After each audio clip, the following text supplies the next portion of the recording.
So we will be talking about district geothermal systems, otherwise known as community heat pumps today. But as our agenda you see here, we're going to start with just some brief introductions, talk about the goals of the webinar, really short overview of the AMPED campaign, and then we're going to get into the good stuff with our presenters talking about their local projects, which are in different stages of development. So I think it'll give you a really nice sense of kind of what's possible and what's coming for our community. And then again, Q&A at the end, which we will invite you to use the Q&A function to submit your questions, not via the chat, via the Q&A function. Next slide, please, Sarah. Okay, so these are our presenters. You'll be hearing from them very soon. Aaron Schauger is from LaBella. John, oh, let me see if I can pronounce it right, Duchesneau, you can tell me later, John, if I failed or succeeded, is from Rochester District Heating. Bill Coe from MCore Services Bedlam, and Luke Dutton from Dutton Properties.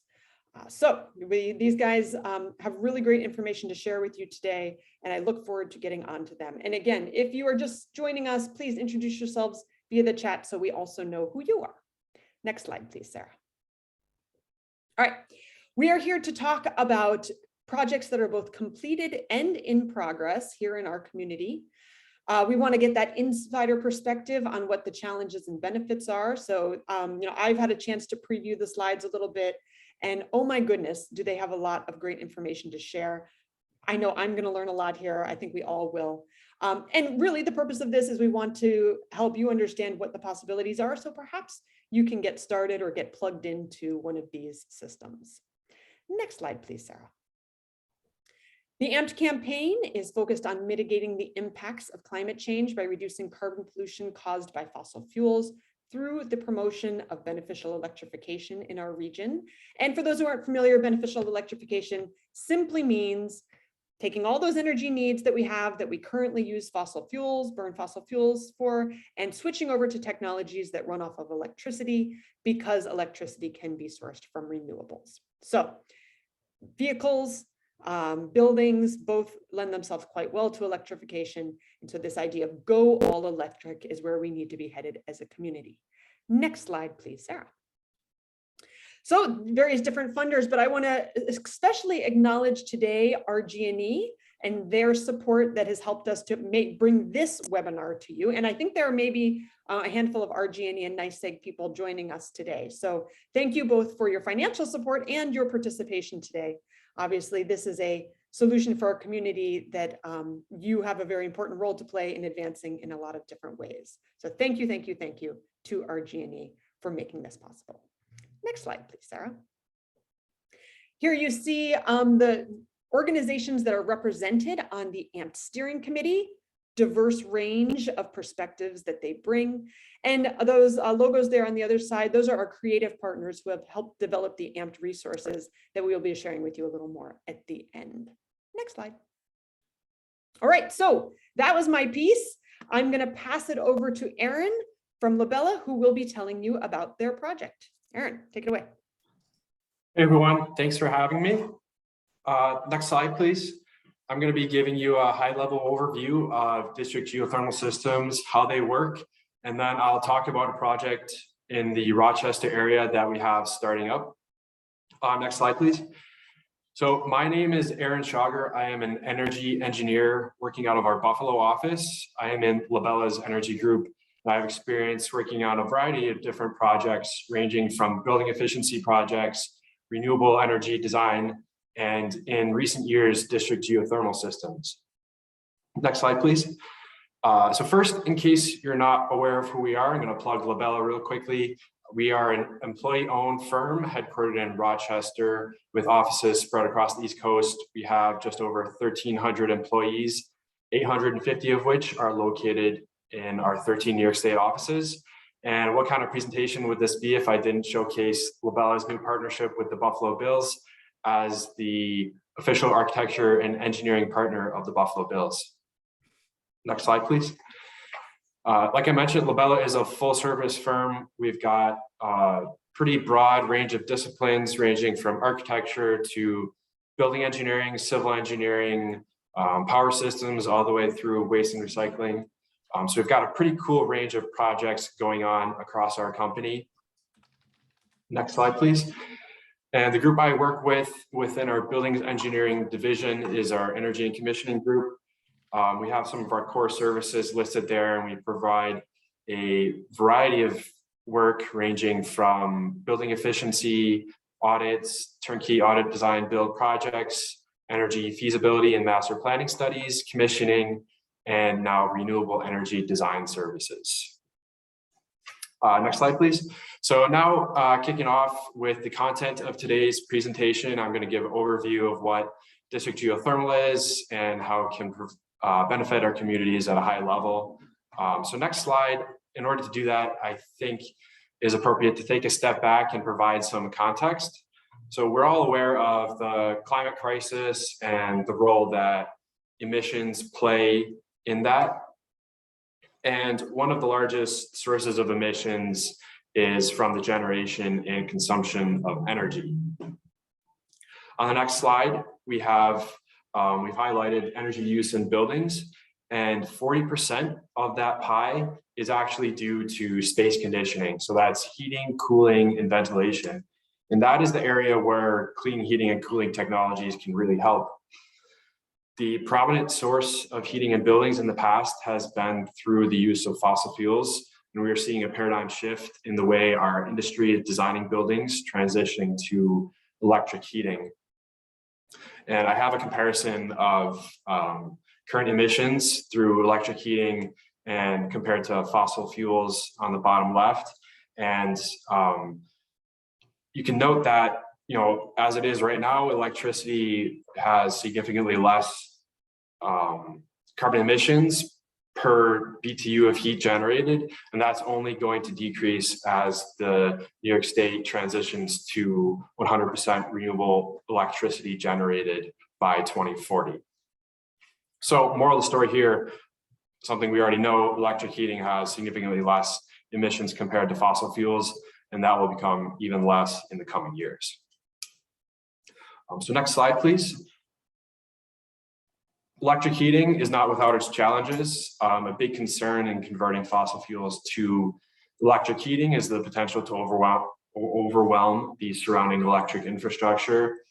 Geothermal heating and cooling systems are able to use the ground as a source of heat and thermal energy in order to limit the amount of electricity required to condition spaces. And I just have a quick comparison from a model we did for a facility where it shows the difference between a summer peak day on the left and a winter peak day on the right.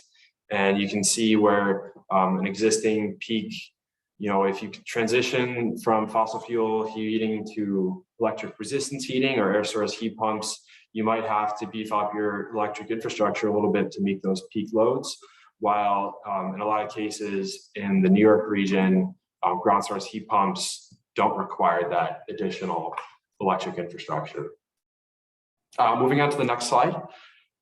Just a brief overview. I'm sure a lot of people are familiar with geothermal. In case you're not, a lot of the times the common systems are either vertical boreholes, horizontal well fields, surface water heat exchangers, and even wastewater heat recovery. And essentially, the water running through the pipes is the medium in which thermal energy can be transferred to and from the earth and into buildings. And a lot of times it's the site that dictates which technology or approach for the geothermal system you can use. And by extracting and rejecting heat into the earth on a cyclical basis, we're able to make the ground essentially serve as a thermal battery. And there's some other important design considerations to make, which I'm not going to get into the weeds on, but essentially it's important to balance the heating and cooling loads in your loop. And if you don't, it'll get saturated, which leads to issues with the operation of your system. And that's one of the concepts that really plays into what makes a district geothermal system work. On the next slide, please. At a high level, district geothermal system is just a group of buildings connected to a central loop, can be applied to different technologies. When we're talking about a district geothermal loop, you've got multiple buildings served by a central piping hot water or ambient temperature loop, and is connected to one or more sources of thermal energy. And benefits from this is it allows us to share loads and reduce the amount of boreholes required. by having buildings that have peak loads at different times, we're able to lead to lower upfront costs from drilling because the peak of the system is less than the sum of the peak of the building loads. And that's an important concept. So I just show that on the next slide here to demonstrate visually. These are from Comstock data on how different types of facilities can peak at different times. And that allows us to really reduce the number of boreholes in our system. We also have demonstrate the combined thermal loads for a model we did for a loop. And it shows that this actually had a grocery store in there. So it shows that, there are ways in our region to balance the heating and cooling loads. It is beneficial to have facilities like a grocery store or an ice rink with high cooling loads to really get the most out of our system. Transitioning to the next slide, please. There are a variety of regulatory items that impact ownership models. There's different ways to do it. Right now, I'll highlight 3 of the most common ownership models we see. The first is energy as a service, where a single entity would own the district system and the building owners would own the HVAC equipment, and the line of demarcation is where the pipe connects to the heat pump in a building. And the owner of the system can sell BTUs to the owners, much like the natural gas utility sells gas to the building owners with a piece of equipment. Another potential arrangement is a shared service arrangement where the owner of the loop has predetermined fixed rates for providing the service, and you're not selling BTUs, you just have a fixed rate per year. And another common type of system is a design, build, own, maintain model where a single entity owns all of the loop and all of the building, such as a college campus. That's the simplest form. And then lastly, I'll just point out a few of the incentive and rebates out there. There's the NYSERDA Community Heat Pump Systems Program, PON 4614. That's actually the program that our project is being funded under. There's a category A scoping studies, funding for detailed design as well as construction. And then there are some rebate programs out there, specifically the NYSERDA Clean Heat Program, as well as new tax rebates from the Inflation Reduction Act. So transitioning over to the next slide, you can actually go to the next one as well. I'm going to talk a little bit about an upcoming project we have in Brighton. And in case you don't know where that is, that's just south of downtown Rochester. We are doing a PON 4614 category A scoping study. So we're assessing the feasibility of what a potential district geothermal system would look like. Next slide, please. So we are teaming up with the Gray Edge Group, Aztec Geothermal, Heat Smart Tompkins, and the Climate Solutions Accelerator of the Genesee Finger Lakes region to conduct this feasibility study. I won't read off every bullet there, but essentially our scope is to assess the thermal needs of the community as it is right now, identify conceptual designs for a district system, how might we phase this, what type of funding and ownership model would be there, and essentially what is going to be the impact on the community and how can we make this system work with the infrastructure that is in place right now. Next slide, please. So this just shows a very high level look of the buildings we're looking at. And it's pretty cool that we have so many buildings expressing interest in this. We have an ice complex, educational facilities, apartment complex, a light industrial campus, and miscellaneous commercial buildings. So there's a lot of potential here. Probably will be a phased approach as we determine the needs of the infrastructure. But it's cool to see the large variety of building types that some of them with really high cooling loads that would be conducive to a cost-effective system. Moving on to the next slide, I'm showing this graph again real here with the types of buildings included in this study, and also a visual demonstration of the imbalance in heating and cooling loads that we see in the upstate New York region. Heating degree days is an engineering term to quantify the amount of heating and cooling required to condition a space.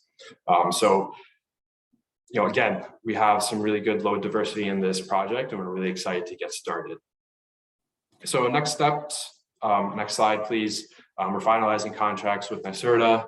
The feasibility study expected to be completed sometime in January, at which point we'll use the study findings to gather community feedback and determine next steps before hopefully moving on into design and construction. So that is all the time I've had. I would like to thank the Get Amped Forum for having me on as a speaker, and to everyone out there for attending you. Thank you for your time. Now I'm going to be passing the ball over to John Duchesneau from Rochester District Heating to talk about their program. Excellent. And as John comes on, I just want to remind people to please put their questions in the Q&A. We will have time for questions at the end, but it'll be easier for us to find your questions if you use the Q&A function. Take it away, John. Thank you very much. And thank you, Abby and AMPED Rochester, for inviting us to present our project here today. And by the way, great job pronouncing my name. We're here to present Rochester District Thermal. It's really a community approach to the electrification, decarbonization of buildings at a community level. Next slide, please. Today, myself, John Duchesneau, General Manager from Rochester District Heating. I'm responsible for the total operations of Rochester District Heating. I have a Master of Science in Management, and I'm also a lifetime certified purchasing manager. Prior to Rochester District Heating, I spent 23 years at Xerox in a variety of roles, including project management, facility, power plant operations, and towards the end of my career there, the procurement of energy and construction for North America. And I'm pleased to be here today with Bill Coe, Vice President and Director of Project Development from EMCOR Services Bethlehem. He's responsible for the engineering and construction management for EMCOR Services Bethlehem. He has a bachelor's in mechanical engineering from Kettering University and a master's in engineering from mechanical engineering from RIT. And his team collectively provide energy analysis, mechanical engineering, and design build projects across upstate New York. Next slide, please. So Rochester District Heating, we believe that we're uniquely qualified to own, operate, and maintain these types of systems, district energy systems. We've been doing it with our steam distribution system for 40 years, and we're aligning our business with the state CLCPA and CAC and the federal goals towards decarbonization and electrification of buildings. Next slide, please. So we've partnered with EMCOR Services on a variety of projects. EMCOR has been doing this for over 99 years, designing, building, and servicing HVAC, refrigeration, and other types of projects. Our partnership with EMCOR Services Bethlehem began early in actually 2010 with a NYSERDA Flex Tech study, looking at our central plant and looking at energy conservation measures. We also performed an on-site energy manager project in cooperation with NYSERDA with EMCOR Services Bethlehem. And now we're in a community heat pump scoping study for the pond from NYSERDA. And with these projects, EMCOR Services Bethlehem and Rochester District Heating have delivered energy conservation measures to the tune of about $7 million in delivered projects. Next slide, please. So our concept, again, is this urban community-based thermal network to decarbonize and provide carbon-free electrification of the heating and cooling for buildings. We're looking to utilize renewable and waste energy sources to achieve these goals, these decarbonization goals. And we're looking to provide environmentally and economically disadvantaged communities a solution to the decarbonization and electrification of the buildings. Our goal is, our scope of the goal is the southwest section of the inner loop in the city of Rochester. And we believe that we need to provide a community-based solution, not building by building or block by block. We're investigating several different technologies, the primary being sewer waste energy recovery. We're also looking at geo exchange. Of course, there'll be heat pumps involved in our solution, and building to building energy exchange. And we're going to also be looking at building deep energy retrofits. Bill will talk a little bit more about those, but a lot of the buildings are not compatible with community heat pump energy today, and so they need to be made to be compatible, and that's the energy retrofit. Ultimately, our goal is to provide a proof of concept project.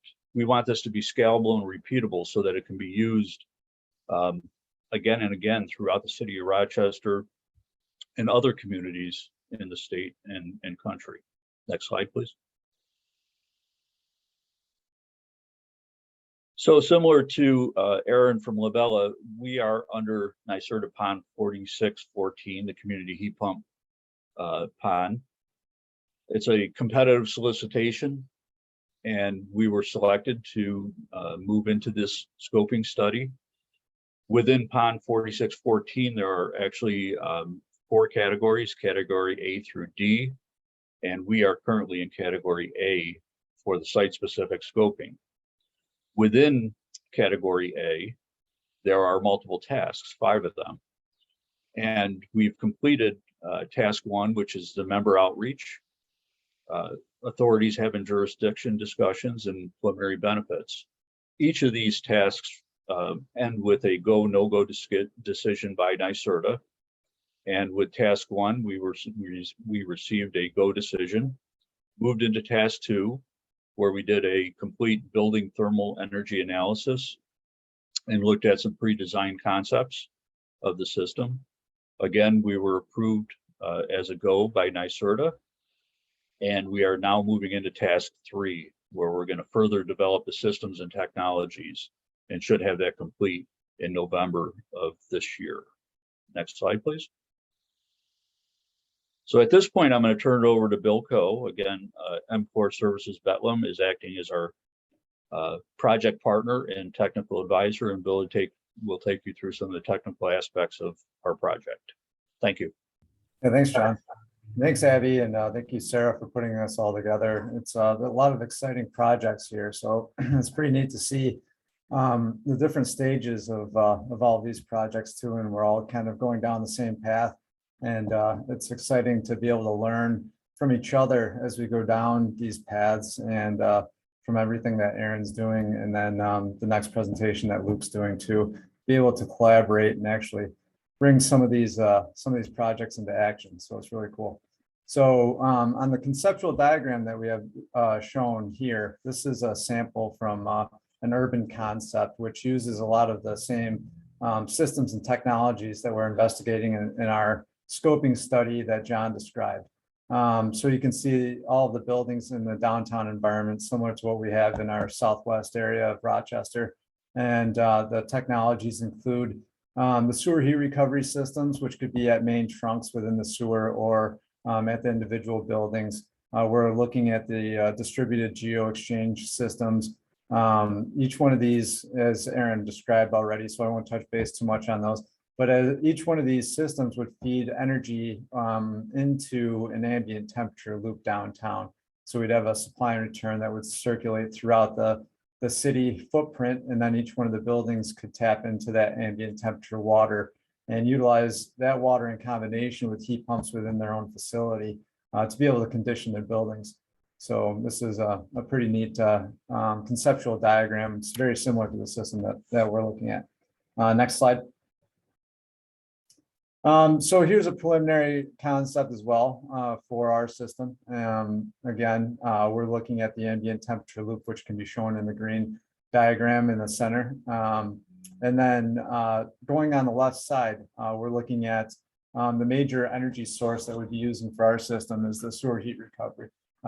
Downtown, there's some major sewer trunks within the county that can be utilized to pull energy off of. It's amazing how stable temperatures and how high it flows that we have in the sewer system. So being able to capture that energy using heat pump technology to condition the ambient temperature loop year round, we see as the biggest benefit within our system so far in our preliminary review.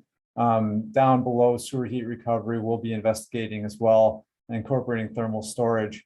This thermal storage will be in conjunction with the geo field, operating as a thermal battery, similar to what Aaron mentioned in the previous presentation.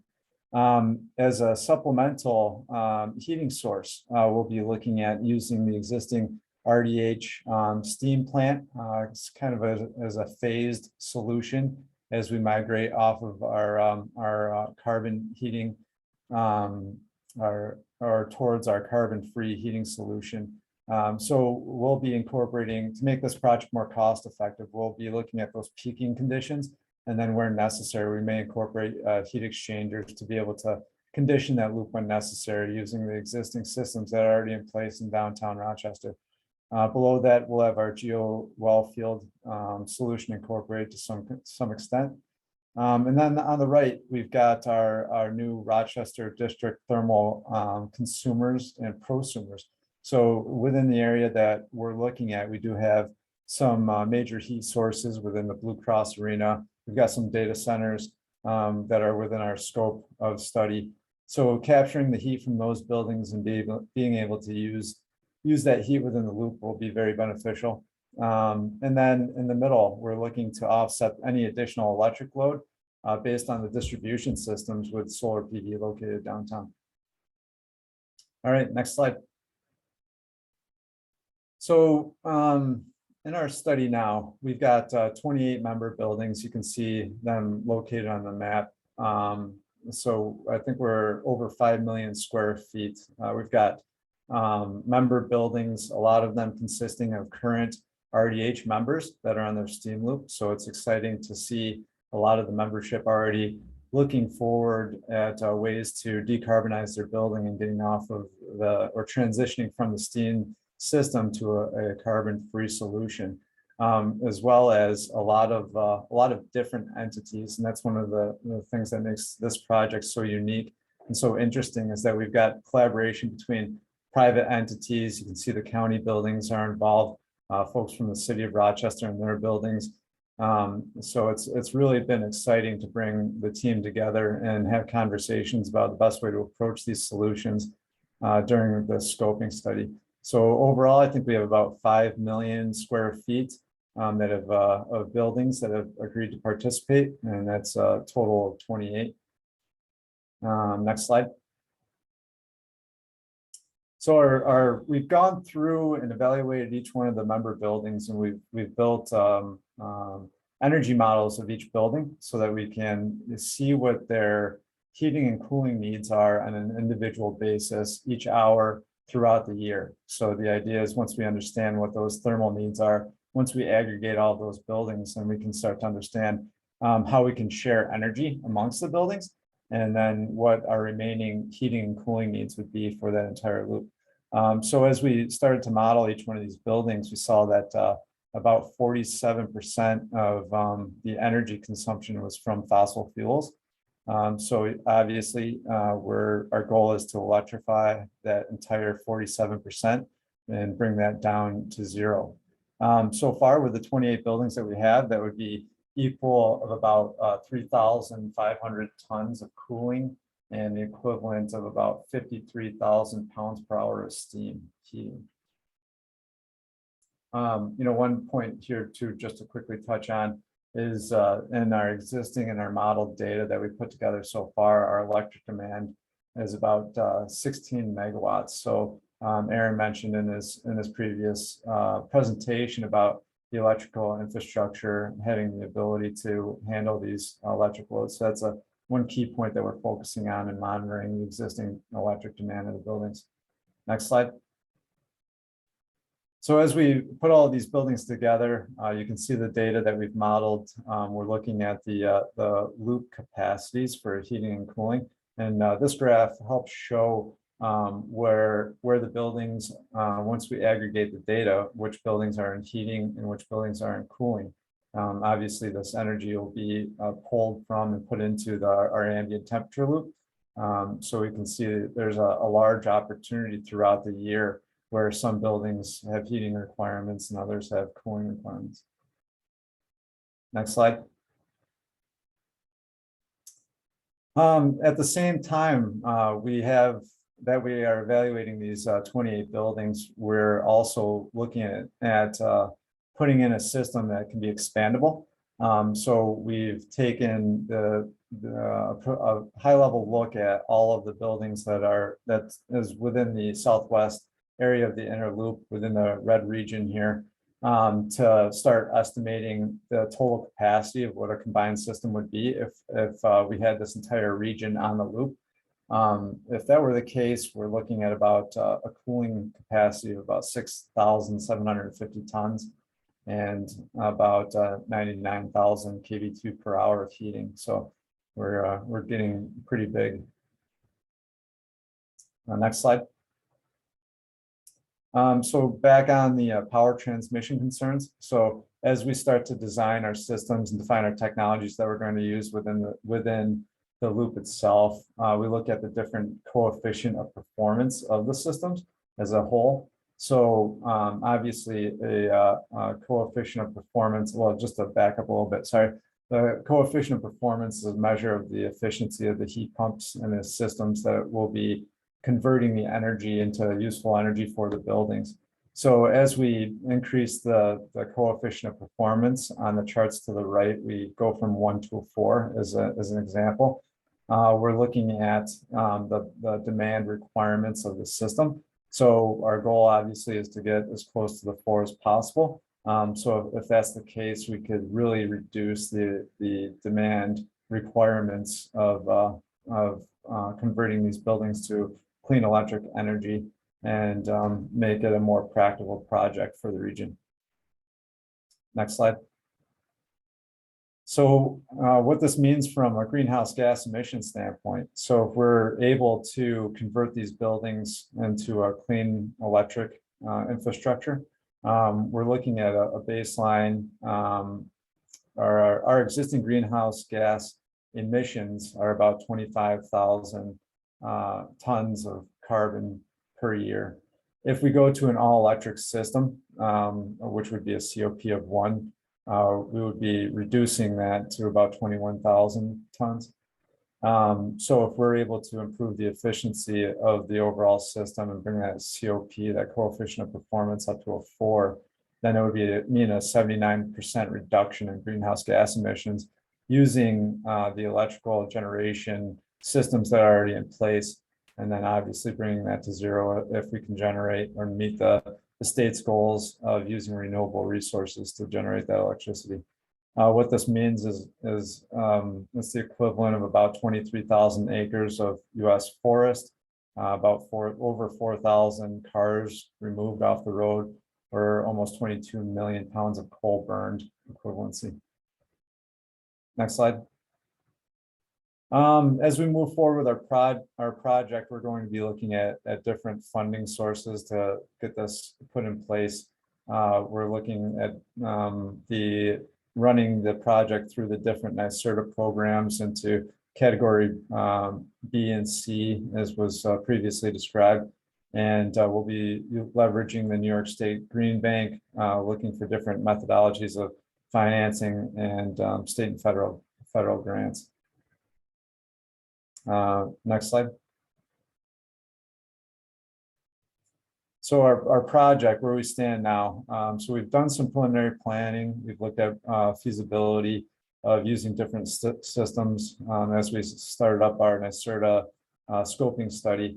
We're in the detailed feasibility stage, working on our task 3 report actually. Where we're evaluating the different systems that are to be used. As we progress through the scoping study, we'll be building the business models. Then we'll move on to an application to NYSERDA for the detailed design. So our goal is to get into that design phase. There's a solicitation May 10th from NYSERDA 2023. So our goal is to finish our initial scoping study by then and have a great project moving into detailed design mid next year. Next slide. Next steps and schedule. I went over this a little bit already, but we're in the middle of task 3 within our scoping study, looking at the different systems and geo-exchange pre-designed sewer heat recovery systems, incorporating solar photovoltaic to offset the additional electric needs, bringing in some thermal storage. Hoping to have this completed by April 23, and we'd love to come back and provide any updates as we progress, and look forward to a successful project. I think that concludes my section, and I'll pass it on to Luke. Perfect. Thank you so much, Bill. Luke, let's dive into yours. Reminder that we're hoping to have some time for questions. I'm going to ask our speakers if they might consider staying a little later, but want to also respect your time. So Luke, take it away. All right. Hi, everybody. I'm Luke Dutton with Dutton Properties. Thanks for having us. We're going to talk a little bit about one of the projects that we've implemented that's actually in real time and is functioning. We call it the NODA District Geothermal System. It's over in the neighborhood of the Arts. And next slide, please. Just real quick, I'm Luke Dutton, co-owner of Dutton Properties. We do a lot of real estate development in the city of Rochester. About 18 years experience doing it. My father and I started the company a while back, and we specialize in basically the adaptive reuse of existing structures. We do a lot of historic work, and we focus on green energy integration and building electrification in our projects. And with that, most of the projects that we do incorporate geothermal, and we try, if we have contiguous properties, to make them somewhat of a district geothermal system. Next slide. So basically, as some of the other presenters have touched on, the district geothermal works by heating and cooling equipment of separately metered tenant spaces. They're tied into this interconnected closed piping network that allows each space to inject heat into the water network through cooling or extract it for heating. So we try to design our spaces and tenants that we incorporate into our buildings to some have to have heat needs and need cooling needs throughout the year. So like restaurants with their coolers are always injecting heat into the system, just like a server room or a server farm for some companies that do a lot of tech computer work. We try to make sure we balance those throughout the placement of our projects so that our loop can actually have heat throughout the year when we need it. So it helps balance out the load and cut down on the number of boreholes that we need, as some of the other presenters have touched on. And it makes it balanced so that you're not wasting energy, and it just makes it run a lot more efficiently. Next slide. So what comprises our district geosystem? Okay, it's 5 privately held buildings we have on Elton and Russell Street, right in the heart of NODA. It's basically consists of 196,000 cubic square feet of residential space. A lot of the spaces in our buildings have really high ceilings, so that's why we talk about cubic square feet, because it's a lot more to heat and cool. And it's about 900,000 cubic square of commercial space, ranging from restaurants like Nosh restaurant there, and the headquarters of Optic Skies in these complexes. So they're distributed out around the block, and that allows us to use 31 499-foot vertical wells to basically heat and cool this whole block. Next slide. So this is showing you how everything lays out. This is the top view of Russell Street, and you can see Elton a little bit to the side. This is, so Old Pueblo Grill is a taco joint. That place, the whole thing runs on geothermal, as well as Nosh. And those 2 places are placed in the complex and their locations on purpose because of where they generate all the heat. We actually extract a lot of the heat from their hoods and makeup air systems to be able to inject it back into the loop and help us keep heat all year round. Next slide. This is a top view of it and showing the full network. So closer to University Avenue, there's 16 residential units there that are we're starting to tap them into the loop. So we have about 26 apartments on this block that also use geothermal heating and cooling. And we also make majority of their domestic hot water for all the apartments from this as well. So whenever we have any leftover energy, we're able to actually inject it into our domestic hot water so we don't waste anything on this block. Next page. It's a little hard to see, but this is actually from the computer schematic of how I operate this thing. And you can see, if you look close in there, that it shows a couple of different well locations. It's split up on the block. There's some on the north side and there's some on the south side, and they're tied into an internal loop that's all underground. What we do with these loops is we're able to let them sit when we need to generate more thermal energy, and we only activate them when the geostream is calling for it. And what I mean by that is we're able to let the earth really take its time to generate. If we're trying to extract heat for the heating season, or we're trying to get rid of some heat for the cooling season, it has longer time to sit in our wells. And we monitor them based on, temperature differentials and the speed of water flow when we're going to need it. So each heat pump throughout the entire block can actually activate it when they need it. So they can pull when they need heat or air conditioning. And that's why it really works well, because throughout it, some people are in heating and some are in cooling all year long. And it makes it so that we don't need as many BTUs to operate it. Next slide. This is a little bit of just a closer up. You can see over on the left, like it says to the geostream or from the geostream. And that's geostream is what we call our actual tying into the actual wells themselves, not the internal loop that's pumping throughout the base of the building. Next slide. This is another showing our south well location. This one is a little bit different on how we piped it, because we knew that on this end, there's a big domestic hot water load on this end, and that's where we're able to actually take a lot of ancillary heat from it, and it helps us balance the system. This has proven, it was a little experimental when we did it, and it works great. And we basically have all the residential tenants never run out of hot water, and they love it. Next page. This is on the north side of the building, and actually Elton Street, which is a separate, it's tied onto the district loop, but it has its own internal loop. And why that's important is, in the true district heating fashion, it lets us actually only go into the geostream when we really need it. So the building itself operates independently throughout its own heating and cooling loads inside the building, because there's server rooms and things like that. And they are able to generate heat when they need it. But if we have to tap into our main district loop, which is what we call the geostream, they can activate the pumps and it'll come in, and it's all automatic. Next slide. So the benefits of a district geothermal system, as everyone's touched on today, is that it really allows you to minimize how much vertical bore depth you need, and it allows it to operate as efficiently as possible. You're able to reduce your reliance on fossil fuels. We have minimal fossil fuels on this block, basically only in the cooking equipment and all the restaurants.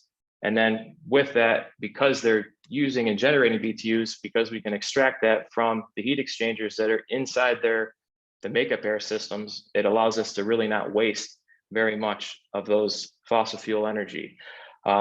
The other thing that's really helpful, and it's important to touch on, when you can do district geo or heat pumps in general on these bigger complexes, it allows you to place the heat pumps in places that you could never put a regular furnace. So you're able to zone things much more specifically and make things much more efficient, because you can put a lot of smaller furnaces or heat pumps throughout the complex, and each be on their own thermostat. So you're not just turning one thermostat on to heat a whole space. You could put 2 or 3 furnaces in a location if it's big enough, and help everyone have separate zones and cut down on just the wasted heat. So the key is you're able to really specialize your needs for every space, every tenant, so that you don't waste energy, and it helps everything just run real efficient. Also, there's no external equipment. You walk by a building, like if you ever go into Nosh, you never know that restaurant, everything in that place runs on geothermal, because you don't see any external equipment other than the heat pumps up in the ceiling that are just tied the ductwork in. So it helps the equipment run longer, last longer, and you're not replacing it over, so it's a lot more efficient and better for the environment. Next slide. So this is just a little diagram of showing how the system works. Right now, it's an example here. Old Pueblo Grill is in yellow. Well, that means that's got a call for heat, and that'll tap into our geo loop, and it'll say, all right, these heat pumps in this location need to use some heat from the geo stream. They'll come in, they'll open up our valves, and then that space will actually start to capture it. And it can switch. If it's in cooling, you'll know that the color changes to blue, and that we know that we're actually going to be making the loop warmer. Next slide. This is a little just schematic of how it operates, this particular location, and this is in OPG. This is a dual system, a dual units, and when they call for heat, it's kind of neat. It'll show everything's operating, everything's functioning, and that we can actually remotely control the thermostats. And when the kitchen exhaust system's on, we know when we're capturing or rejecting heat, and it helps balance how the pumps and the system work. Next slide. This is just to show how much water moves through this system. This was just a snapshot a couple days ago in the afternoon. We're pushing in some locations 100 gallons a minute through the piping underground to each location, and it's variable based on demand. And you can see on the lower portion of this, there's like the factory geoflow, we call it, and the Elton geoflow. Those are the main distribution piping networks that are underground that we only have to open and close when the building loops themselves need to actually enter into the district. And that's, again, allows us to regulate and control how much water flows through those flows, because that helps us actually use thermal conduction and make it warmer or cooler depending on the time of year and what the needs are for the whole system itself, and increases efficiency. Next slide. So this is just showing a snapshot of the north pump room water flow. And the reason why I keep bringing this up is because it just shows you how much water moves around and how dependent that is on the time of day. So if you look during the evening at nighttime, you'll see that it's dropped down quite a bit, because it's, we're not experiencing in this time of year as much of a cooling demand. And it's basically everything slowing down. The systems are kind of settling in, and it's letting everything recapture over the evening. And that makes the efficiency increase. And that's what I keep saying, that because it's very important for when you design these systems that you set it up where they have a time to recover and they don't saturate everything, or it won't work. And you have to have a lot more vertical depth to handle it, or a lot more boreholes. And in an urban environment like we're doing a lot of, you don't have a lot of room. So you really need to make sure you can maximize what you're doing. Next slide.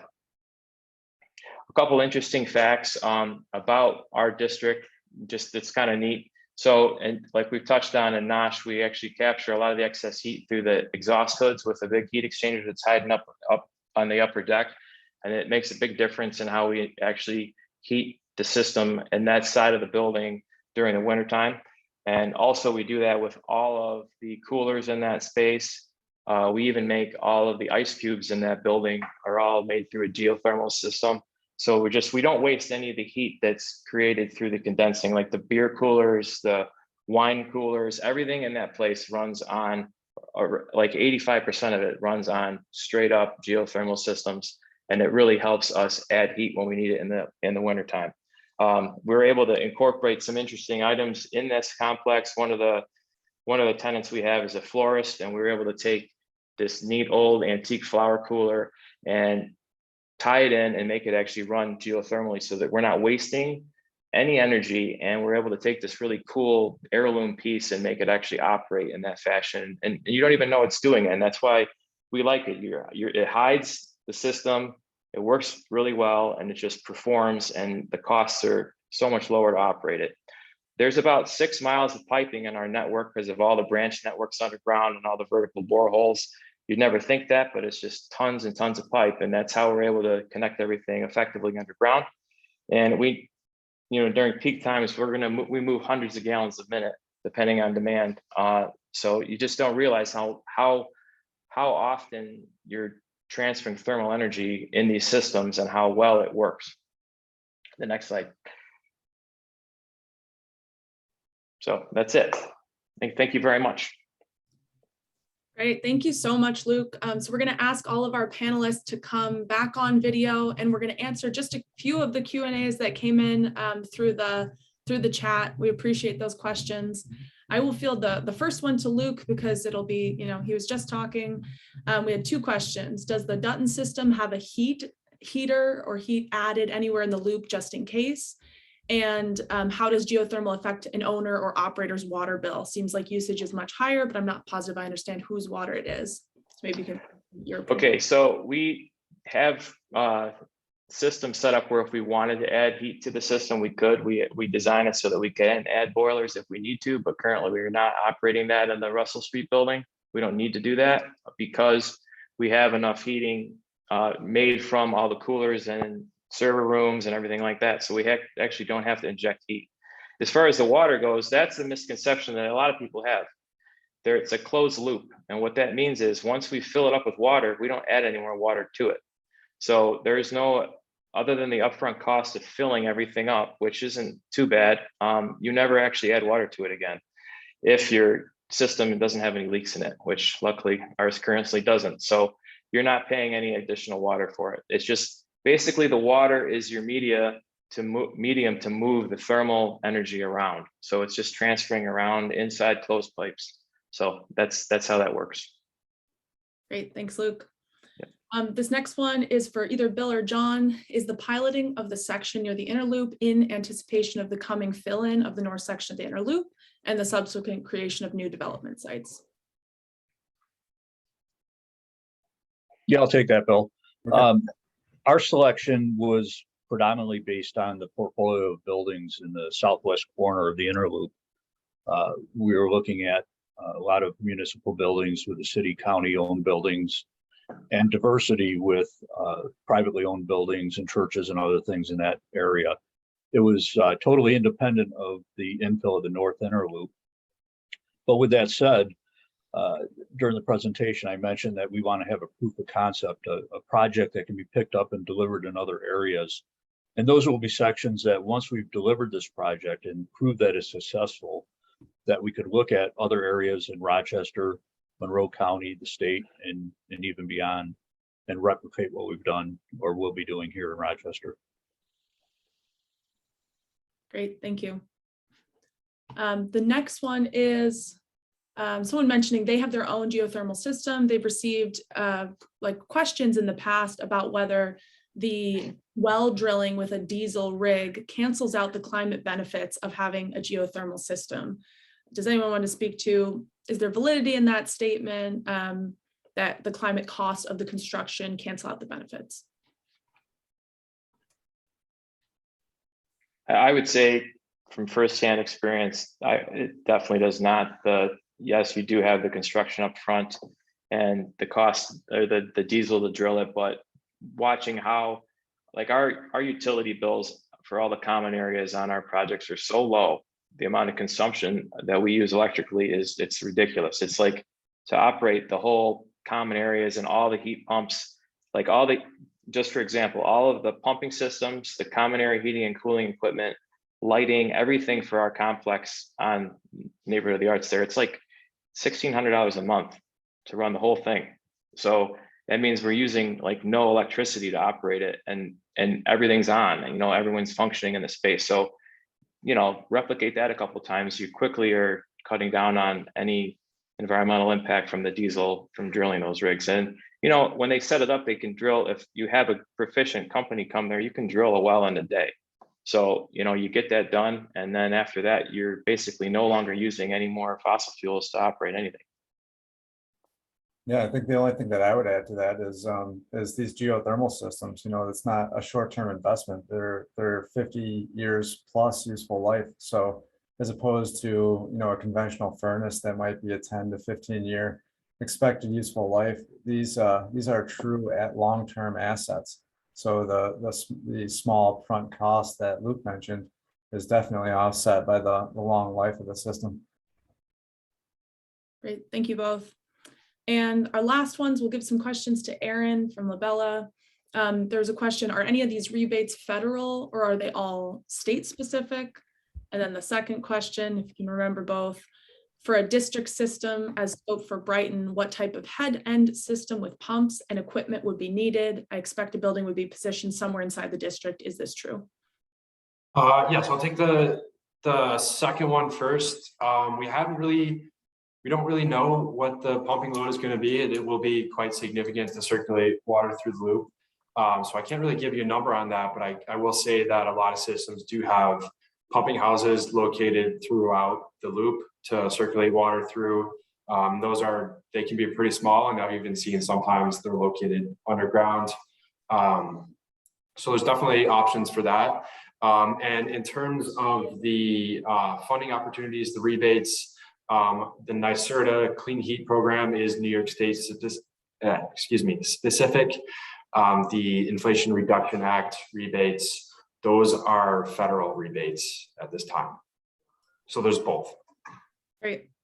Well, thank you so much to our panelists for answering those questions, and we will put it back to Abby for just another minute before we close out on some AMPED resources. Yes, you know what I think impressed me most about this is the creativity that goes into these projects, which I don't think I'd really understood kind of coming in today's webinar. So thank you for sharing that with us, as well as, of course, the technical expertise. It makes me feel calm and relaxed just knowing that smart people like you are figuring out how to make these systems happen. So AMPED, a couple quick resources. We invite you to check out the website. We invite you to visit our social media. Maybe that's on the next slide here. We are on LinkedIn especially, sharing a lot of good information there to spur your thinking and connect you with resources to help you move forward with your own project.